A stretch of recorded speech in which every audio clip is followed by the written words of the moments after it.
Good morning everyone. Work power energy 11 plus JEE plus NEET के लिए lecture first हो चुका था। आज लेक्चर सेकंड लेके आए हैं। बहुत ही इंटरेस्टिंग क्वेश्चन मैं कराने वाला हूं इसमें, और आप लोग ध्यान रखिए। आज अपना टॉपिक रहेगा कंजर्वेटिव और नॉन कंजर्वेटिव फोर्स, यानी work done by conservative force और work done by non conservative force. ठीक है, तो हम पहले इनको समझ लेते हैं। Conservative and non conservative force. Conservative and non conservative force. देखो, पहले मैं इसको आपको बता देता हूं। कंजर्वेटिव फोर्स, कंजर्वेटिव फोर्स के लिए आप नोट कर लो 2 पॉइंट। नंबर फर्स्ट, इसके बात कर रहे हैं अपन conservative force. Work done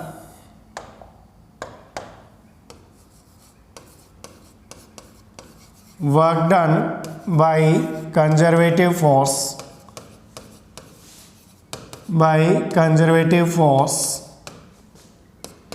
does not depends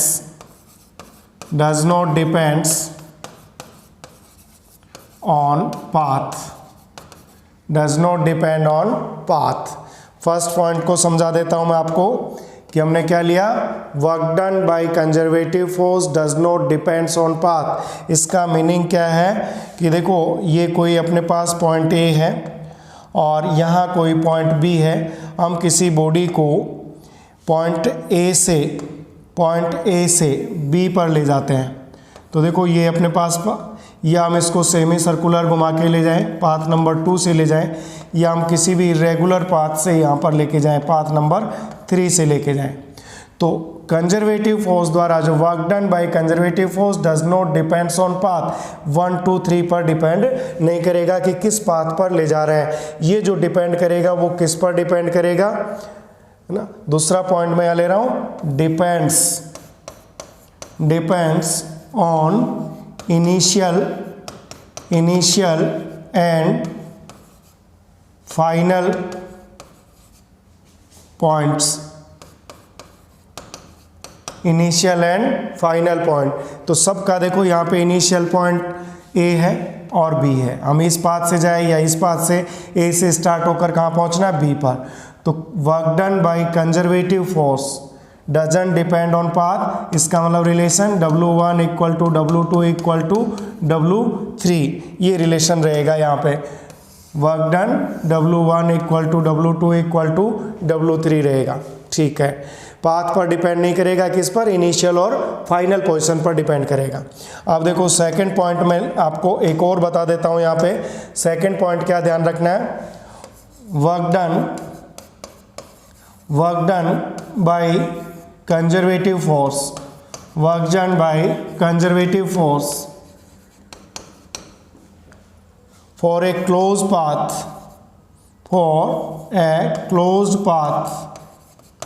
is always zero, कि आप किसी पॉइंट ए से चल के और वापस ए पर आ जाते हो, चाहे कोई भी पाथ हो। हम ए से चल के और यहाँ से फिर वापस किस पर आ गए, ए पर ही आ गए। यहाँ से जाके हम वापस इसी पे आ गए। तो देखो, जो चाहे अपन जाने में, यहाँ से बी तक जाने में, अपने पास ए से बी तक जाने में जैसे W1 था और यहाँ आने में W2 है, लेकिन क्लोज पाथ ए से शुरू है और बी पर आ गए, तो net work done W1 plus W2 रहेगा।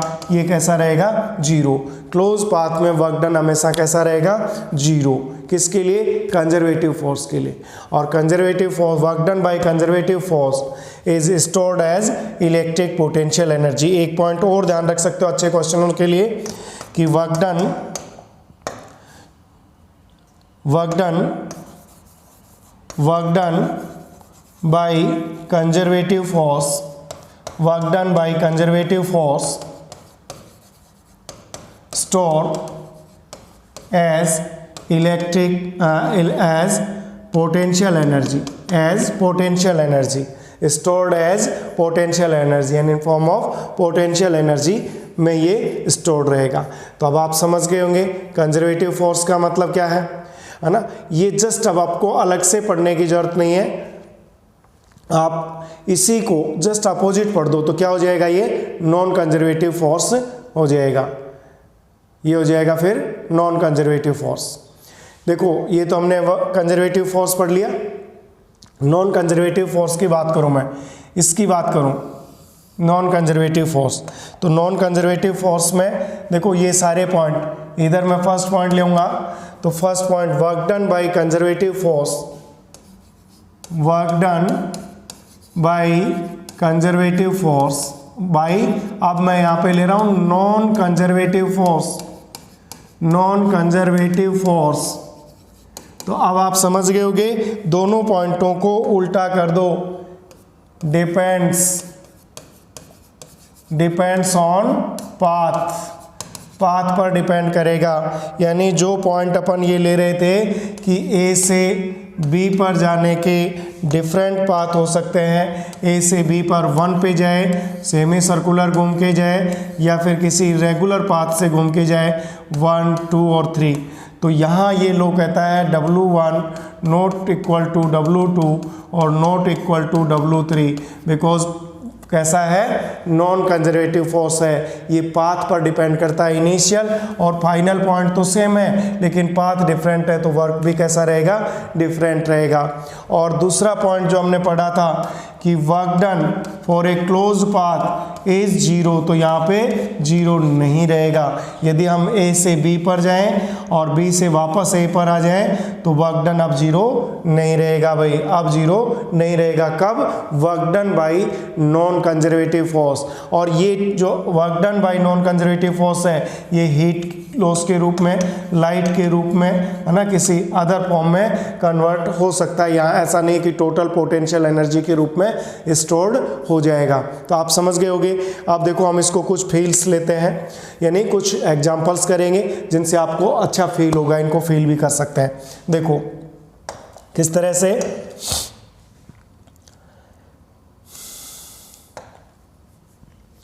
देखो हम कोई बॉडी को ही ले रहे हैं। देखो बहुत ही बढ़िया क्वेश्चन मैं आपको एक ले रहा हूँ।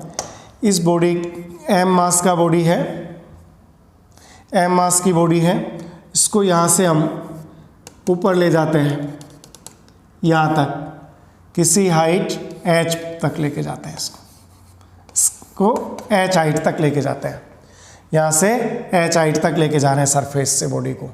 तो यहाँ वर्क डन की बात करें तो देखो work done by gravitational force, ये हमसे पूछा, work done by gravitational force. तो यहाँ देखो आपको जो काम की चीज़ जो मिल रही है कि यहाँ जो ग्रेविटेशनल फोर्स F मिलेगा, F G equal to M G, ये तो इधर काम कर रहा है ग्रेविटेशनल फोर्स। जबकि डिस्प्लेसमेंट जो है वो देखो कैसा है, जस्ट अपोजिट। डिस्प्लेसमेंट कैसा है भाई, अपोजिट है, जबकि ग्रेविटेशनल फोर्स किधर लग रहा है, नीचे। तो इट मीन्स यहाँ थीटा में कैसा मिला, थीटा कैसा मिला भाई 180, और W equal to F S cos 180। तो it means W equal to हमें मिला minus F into S, minus F into S. तो यहाँ पर ग्रेविटेशनल फोर्स कितना है भाई, ध्यान देना, gravitational force W equal to F है अपने पास mg, और डिस्प्लेसमेंट कितना है, तो ये हुआ W इक्वल टू mgh।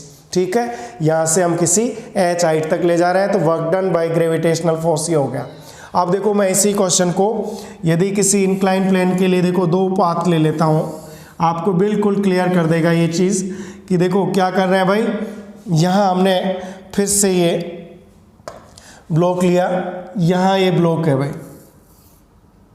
ये m मास का ब्लॉक है, और ये इसको हमें ले जाना है यहाँ पर टॉप पर, और यहाँ डिस्प्लेसमेंट में ले लेता हूँ। यहाँ पे जो डिस्प्लेसमेंट है मेरे पास L है, यहाँ जो डिस्प्लेसमेंट है L है, हाइट h है, और इसका इंक्लाइनेशन क्या है, थीटा है। तो अब आप देखो यहाँ भी हमसे पूछा क्या कि देखो वर्क डन के दो पाथ हैं, A, B और C।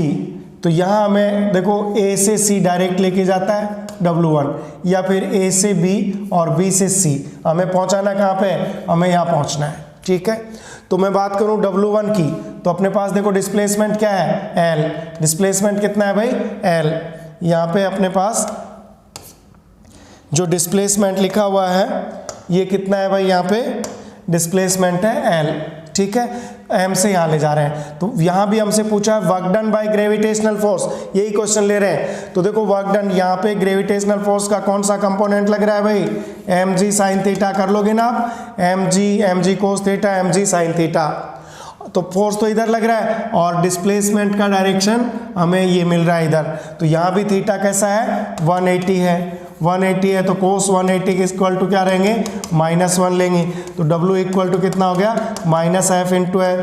तो W इक्वल टू मेरे पास f कितना है भाई, mg साइन थीटा, और डिस्प्लेसमेंट कितना है L। तो यहाँ जो मुझे क्वेश्चन मिला W equal to -mg L sine theta, ये मिला भाई किसमें, पाथ नंबर 1 में, यानी A to C जब हम गए तब ये mg L साइन थीटा मिला।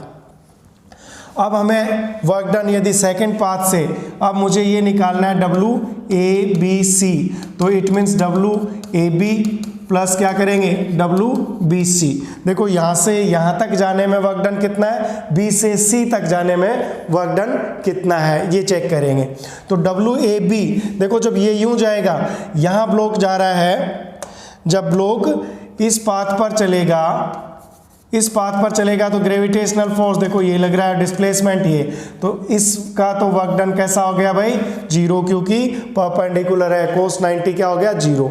जब ब्लॉक यहाँ से फिर हम ऊपर जाएंगे तो देखो डिस्प्लेसमेंट ये रहेगा और mg नीचे की ओर रहेगा, तो यहाँ कितना हो गया, वही -f इंटू s हो गया, क्योंकि अपोजिट डायरेक्शन हो गई। तो WABC इक्वल टू अपने पास टोटल वर्क डन आया, वो कितना आया, -f इंटू s, और f कितना है, mg, और s कितना है, h। तो ये WABC आया।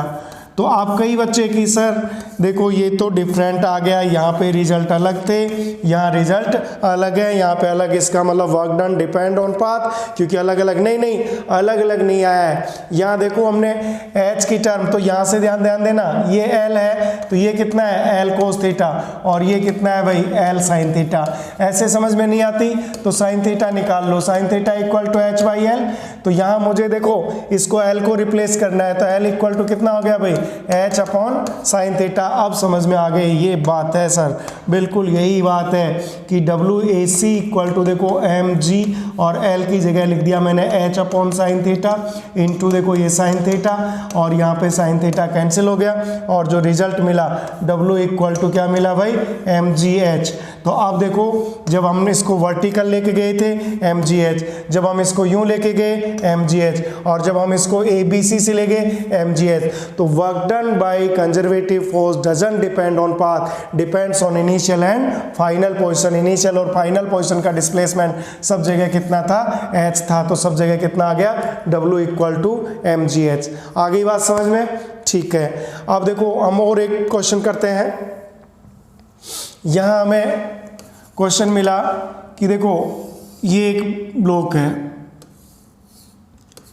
10 kg का ब्लॉक है, इसको म्यू फ्रिक्शन कोफिशिएंट कैसा है भाई, 0.2 मान लेता हूँ, और इसको डिस्प्लेस करके यहाँ लेके जाना है, ठीक है, डिस्प्लेस करके यहाँ लेके जाना है, A से B ले जाना है, और B से हमें A पर आना है, B से फिर वापस कहाँ आना है, हमें A पर आना है, फिर B से हमें A पर आना है। तो यहाँ आप देना कि हमें पूछा क्या है, वर्क डन बाय फ्रिक्शन, ये पूछा हमें, वर्क डन बाय फ्रिक्शन। तो फ्रिक्शन आपने पढ़ लिया कि फ्रिक्शन देखो जब बॉडी इधर मूव कर रही है, इसका डिस्प्लेसमेंट इधर है, तो फ्रिक्शन जस्ट इसके अपोजिट लगेगा, और जब इसका डिस्प्लेसमेंट इधर है तो भी अपोजिट लगेगा। तो यहाँ पर देखो जब यहाँ से यहाँ मान लेते हैं डिस्प्लेसमेंट कितना है, 5 मीटर वापस लेके आए, तो यहाँ से मैं जब यहाँ लेके गया B पर, तो देखो वर्क डन इक्वल टू क्या लेऊंगा भाई, देखो 180 यानी -f इंटू एस, f यहाँ पे क्या लेंगे, फ्रिक्शन फोर्स, और friction force mu n into S, mu n क्या होता है, mg के इक्वल इंटू एस। म्यू कितना है 0.2, m 10 kg, g 10 kg, displacement हमें दिया 5। तो देखो ये अपने पास -100 जूल रिजल्ट मिल गया हमें। अब मैं इसको वापस लेके आता हूँ, तो वापस लेके आए, देखो अब इधर जा रहा तो फ्रिक्शन यहाँ लग रहा था, लेकिन जब डायरेक्शन चेंज की तो फ्रिक्शन भी चेंज हो गया। फिर से देखो अपोजिट डायरेक्शन में, यानी फिर से W इक्वल टू क्या हुआ, माइनस एफ एस हुआ। W equal to minus S का मतलब म्यू एन एस हुआ। W equal to mu N क्या हुआ भाई, एम जी एस हुआ। और फिर से अपने पास 0.2, 10, 10 और 5, यानी फिर से -100 जूल हुआ। यदि net force for a close path करो तो -100 और -100 कितना हो गया, -200 joule. It means work, net work done by friction is not zero. तो इसका मतलब ये क्या है, friction is non conservative, friction is non conservative, क्योंकि हम A से B पर गए, B से A पर आ गए, क्लोज पाथ में जीरो वर्क हो जाता तो हम कंजर्वेटिव कहते हैं। इसका मतलब फ्रिक्शन कैसा है, नॉन कंजर्वेटिव है। फ्रिक्शन फोर्स कैसा है भाई, नॉन कंजर्वेटिव है। ले जाते समय अपने पास -100 और वापस -100, तो -200 जूल वर्क यहाँ पर हुआ है। जबकि यही कंजर्वेटिव फोर्स में होता तो देखो मैं ये अपने पास कोई 10 kg की बॉडी है और इसको मैं 5 मीटर डिस्प्लेस करके A से B पर ले जाता हूँ। यहाँ से B से फिर से मैं कहाँ पे आ जाता हूँ, A पर आ जाता हूँ यहाँ पे। तो देखो जब वापस ऊपर जा रहा है तो यहाँ पर जो अपने पास mg काम कर रहा था, ग्रेविटेशनल फोर्स, ये नीचे, और डिस्प्लेसमेंट ये काम कर रहा था 180 का था। तो देखो ऊपर जाते समय जब A से B गए तो अपने पास कितना हो गया, देखो दोनों अपोजिट, यानी -fs 180 वाली स्थिति, तो -mgh करूँगा, और -m का मतलब कितना है भाई, 10 है, g का मतलब 10 है, और h का मतलब कितना है, 5। तो ये अपने पास -500 जूल वर्क हुआ। अब मैं बात करता हूँ WBA, B से A नीचे आएगा, जब ब्लॉक इस तरह से आ रहा है तो देखो mg भी नीचे काम करेगा और डिस्प्लेसमेंट भी नीचे काम करेगा, तो सेम डायरेक्शन में हो गए, तो F इंटू एस यानी mgh करूँगा। m अपने पास कितना है 10, g 10 और h वापस कितना है 5, तो अब कितना आया 500 जूल। तो अब नेट फोर्स बाय ग्रेविटेशन अपन निकालें तो -500 + 500 इक्वल टू 0, तो net force is 0। It means ये कैसा है, कंजर्वेटिव है। तो अब आपके बिल्कुल समझ में आ गई होगी कि कंजर्वेटिव फोर्स में कंप्लीट साइकिल में यानी उसी पॉइंट पर आते हैं तो वर्क डन 0 जाता है, जबकि नॉन कंजर्वेटिव में 0 नहीं होता है। तो ये आपको 3 जो पॉइंट बताए थे मैंने, ये तीनों पॉइंट बहुत ही काम के हैं, आप सीख गए होंगे अच्छे से कंजर्वेटिव और नॉन कंजर्वेटिव के लिए।